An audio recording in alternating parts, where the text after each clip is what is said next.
Recovery means to me getting up in the morning. It's about getting up and getting on with my life in the way I want to do it, not because somebody else says I can or I should or I shouldn't. It's about what I want to do with my life. I was told when I first got a diagnosis of bipolar disorder that, and I'd never work in a stimulating job again, and I was absolutely devastated because I believed it. For me, what I wanted to do is had a job, not just any job, a job that actually challenged me and made me think, and sometimes made me a little bit anxious or what have you, but within a controlled way. And I wanted to study because I didn't study at school, and I've been able to get on a master's course and do that.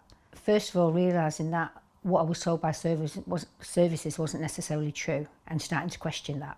I was lucky enough to start working with some sort of psychologists who had a slightly different take on what you can and can't do and the road to how you do that. So from listening and being around that environment, I accessed some psychological therapy, and that was the turning point.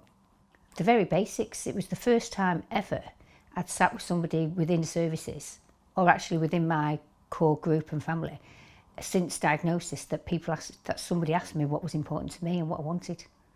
All the other things was like, you're here because you're this, you're here because you need this, and this is what we're going to do for you. Not, there's a range of options and a range of choices. So he brought me into the equation of what we wanted to do, which was unusual in my experience. My experiences with services is they told me what I could and couldn't do. So it wasn't a negotiation. So what I wanted didn't come into the picture at all. And that's not an exaggeration. Until I actually sat in front of a psychologist and he said, he didn't bring in the diagnosis of bipolar. He didn't even, that session at all. It was about what that environment was about and what I wanted to get out of it in terms of how I wanted to move on. And it was really empowering. At first it was about actually taking back sort of power in what I wanted to do. It was really that initially it wasn't about leaning towards a job or education. It was about putting me in the picture and me sort of like taking a step back and saying, actually, I can decide what's important to me. Let's actually start reminding you that actually you can decide what you want, and you are able to do that, and you can do that. There's a journey you might have to go on and things you put in place, but you can. But when you get to a stage there of when you actually start planning goals, at looking at how you can do that and what are the challenges, because I had a pattern of getting reasonably good jobs, lasting 6 months, a year, maybe 18 months, and losing them for whatever reason. And it was looking a little bit around, it wasn't just about getting the job, it was about what was going on for me to get myself in a position for whatever reason to be unemployed again. So, and it was putting little things in place, like perhaps looking at a little bit about the overexcitement, about the overworking right at the beginning, and pacing myself and doing things in a different way.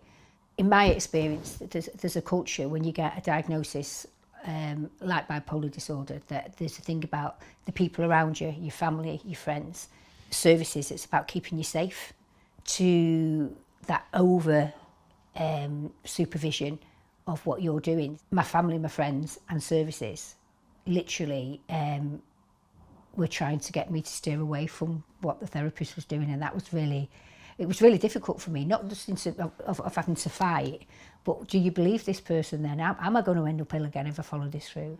What would be really much better if it was one of my sons, to actually, have some kind of system where the therapist works with the family as well, to sort of like help them understand the process and what they're doing. Because in my experience, as for me, and also running a support group, most people don't know what therapists do.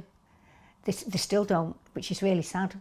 So, that's sad for the person, sad for the families. So it's not accessed as much as it could be. So in terms of recovery, when I first got a diagnosis, very first day, the psychiatrist said to me, you will never, ever be able to go on long haul flights or have a stimulating job again. And I believed it. I really believed it. And for me, that is like the upside down of recovery. It was about somebody already, just because of a diagnosis, limiting what I could do.